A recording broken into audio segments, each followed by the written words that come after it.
எல்லா தமிழ் மக்களுக்கும் வணக்கம். என் பேர் ஷீபா. வெல்கம் டு ஷீபா சமையல். இன்னைக்கு நம்ம வீட்டு சமையல்ல இதுவரைக்கும் நீங்க சுவைக்காத ஒரு புதிய சுவையில இருக்கக்கூடிய சிக்கன் ரெசிபி தான் செய்ய போறோம். மிஸ் பண்ணாம கண்டிப்பா ட்ரை பண்ணி பாருங்க. ஃபர்ஸ்ட் இந்த ரெசிபி பண்றதுக்கு வரமிளகாவை ஒரு 15 நிமிஷம் நீங்கள் நல்லா சூடான தண்ணி ஊற்றி ஊற வச்சு எடுத்து வச்சுக்கோங்க. 15 நிமிஷத்துக்கு அப்புறமா இதை அப்படியே மிக்சி ஜாருக்கு மாற்றிக்கிடலாம். அந்த தண்ணியை வேஸ்ட் பண்ணாதீங்க, அதை ஊற்றி தான் அரைக்க போகிறோம். இது கூட ஒரு 5-6 ஏலக்காய், 5-6 கிராம்பு, ஒரு 3-4 துண்டு பட்டை சேர்த்துக்கோங்க. அடுத்ததாக நம்ம வரமிளகா ஊற வச்ச தண்ணி இருக்கும் இல்லையா, அதையும் கொஞ்சம் கொஞ்சமாக சேர்த்து ஊற்றி நல்லா இந்த பக்குவத்துக்கு அரைச்சி எடுத்துக்கோங்க. இப்போ இது அப்படியே இருக்கட்டும். அடுத்ததாக இது கூட அரைக்கிறதுக்காக ஒரு 3 பல்லாரியை தீயில இதை மாதிரி வாட்டிக்கிடலாம். வாட்டும் போச்சில் அந்த மேல் தோல் லைட்டாக அப்படியே நிறம் மாறி வரும். அந்த தண்ணி எல்லாம் நல்லா சுறுசுறுன்னு வத்துனது மாதிரி இருக்கும். அதுக்கப்புறமா அதை சும்மா ரஃபாக கட் பண்ணி நம்ம அரைச்சி வச்சுருக்க அந்த மிக்சி ஜார்லேயே அது கூட சேர்த்து போட்டு நல்லா கிரைண்ட் பண்ணி எடுத்துக்கோங்க.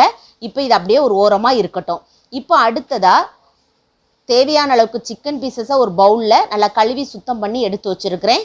இப்போ இது கூடயே 2 ஸ்பூன் தனியாத்தூள் சேர்த்துக்கோங்க. ஏற்கனவே நம்ம வத்தல் சேர்த்து அரைச்சிருக்கோம், அதனால் 1 ஸ்பூன் தனி மிளகாய் தூளும் 2 ஸ்பூன் சிக்கன் மசாலா, அப்படி இல்லைன்னா கரம் மசாலா சேர்த்துக்கோங்க. 1 ஸ்பூன் சீரகத்தூள், 1/2 ஸ்பூன் அளவுக்கு மஞ்சள் தூள் சேர்த்துக்கோங்க. காரம் மட்டும் உங்களுக்கு தகுந்தது மாதிரி நீங்கள் கூட்டி குறைச்சி சேர்த்துக்கோங்க. அடுத்ததாக 1 ஸ்பூன் இஞ்சி பேஸ்ட்டு, 1 ஸ்பூன் பூண்டு பேஸ்ட்டு சேர்த்துருக்கிறேன். நீங்கள் 2 சேர்த்து அரைச்சிருந்தீங்கன்னா 2 ஸ்பூன் அளவுக்கு இஞ்சி பூண்டு பேஸ்ட்டு சேர்த்துக்கோங்க. அடுத்ததாக 1/2 எலுமிச்சம்பழத்தோட சாரும், ஒரு 1/4 கப் அளவுக்கு தயிரையும் பீட் பண்ணிட்டு சேர்த்துக்கோங்க. அப்படியே சேர்த்துறாதீங்க, திப்பி திப்பியாக இருந்தது மாதிரி இருக்கும். அடுத்ததாக கொஞ்சோண்டு கசூரி மேத்தி சேர்த்துக்கோங்க. இது வேறு ஒன்றும் இல்லை, காய்ந்த வெந்தயக்கீரை தான். இது ரொம்பவே மணமாக இருக்கும். எல்லா டிபார்ட்மெண்ட் ஸ்டோர்லேயுமே நம்மளுக்கு கிடைக்கும். அடுத்ததாக இந்த ரெசிபிக்கு தேவையான அளவுக்கு உப்பு சேர்த்து இது எல்லாத்தையும் நல்லா மிக்ஸ் பண்ணி 1 மணி நேரம் நல்லா ஊற வச்சு எடுத்து வச்சுக்கோங்க. இப்போ அடுத்ததாக 1 மணி நேரத்துக்கு அப்புறமா ஒரு கடாயை சூடுபடுத்தி அதில் 5 ஸ்பூன் எண்ணெய் சேர்த்துக்கோங்க. அதில் 1 ஸ்பூன் அளவுக்கு சோம்பு சேர்த்து நல்லா பொரிய விட்டுடலாம். சோம்பு நல்லா பொரிஞ்சு வரவும் நம்ம 1 மணி நேரம் மசாலா தடவி ஊற வச்சுருக்க அந்த சிக்கன் பீசஸ் எல்லாம் அந்த எண்ணெயிலே நல்லா வதக்கி விடலாம். முதல்ல தண்ணி எதுவுமே நீங்கள் ஊற்ற வேண்டாம், நீங்கள் ஹை ஃப்ளேம்லேயே வச்சுக்கோங்க, மூடி போட்டு வச்சுக்கோங்க. சிக்கன் பீசஸ்லாம் கொஞ்சம் பெருசாகவே போட்டுக்கோங்க, ரொம்ப குட்டி குட்டியாக போட வேண்டாம். இப்போ மூடி போட்டு நம்ம குக் பண்ணோம் அப்படின்னாலே சிக்கன் பீசஸ்லேருந்து நிறைய தண்ணி பிரிஞ்சு வரும். நான் தண்ணி ஊற்றவே இல்லை, ஆனால் எந்த அளவுக்கு தண்ணி பிரிஞ்சு வந்திருக்கு பாருங்கள். நம்ம மூடி போட்டு குக் பண்ணிங்கன்னா கண்டிப்பாக இதை மாதிரி தான் வரும். இப்போ இது கூட நம்ம அரைச்சி வச்சுருக்க மசாலாவை சேர்த்துக்கிடலாம். மசாலாவை நம்ம பச்சையாக அப்படியே அரைச்சிருக்கிறோம் இல்லையா, அதனால ஒரு கொதி சிக்கன் பீசஸ்லேருந்து வரவுமே நம்ம சேர்த்துடலாம். சில ரெசிபிக்கு நம்ம வதக்கி அரைக்கிறதுனால கொஞ்சம் பிந்தியோடு சேர்க்கலாம்.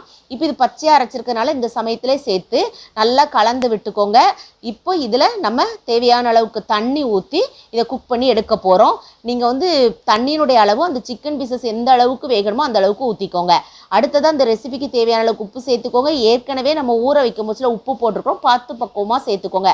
உப்பெல்லாம் நல்லா கரெக்டாக இருக்கான்னு செக் பண்ணி பார்த்துட்டு மூடி போட்டு ஒரு 10-12 நிமிஷம் மீடியம் ஃப்ளேமில் நீங்கள் குக் பண்ணிங்கன்னா இந்த அளவுக்கு நல்லா எண்ணெய் பிரிஞ்சு வரும். இதுக்கு இடையில ஒரு 2-3 திருப்பும் நல்லா கலந்து விட்டுக்கோங்க.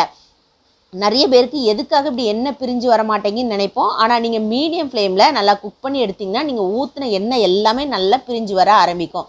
இப்போது இந்த அளவுக்கு கிரேவி பதத்தில் போதும்னா நீங்கள் கொத்தமல்லி தலையை தூவிட்டு நீங்கள் ஸ்டவ் ஆஃப் பண்ணிக்கோங்க. இன்னும் கெட்டியாக வேணுன்னா ஒரு 10 நிமிஷம் பக்கத்துலேருந்து கலந்து விட்டிங்கன்னா நல்லா கெட்டித்தன்மையாக ஆயிரும்.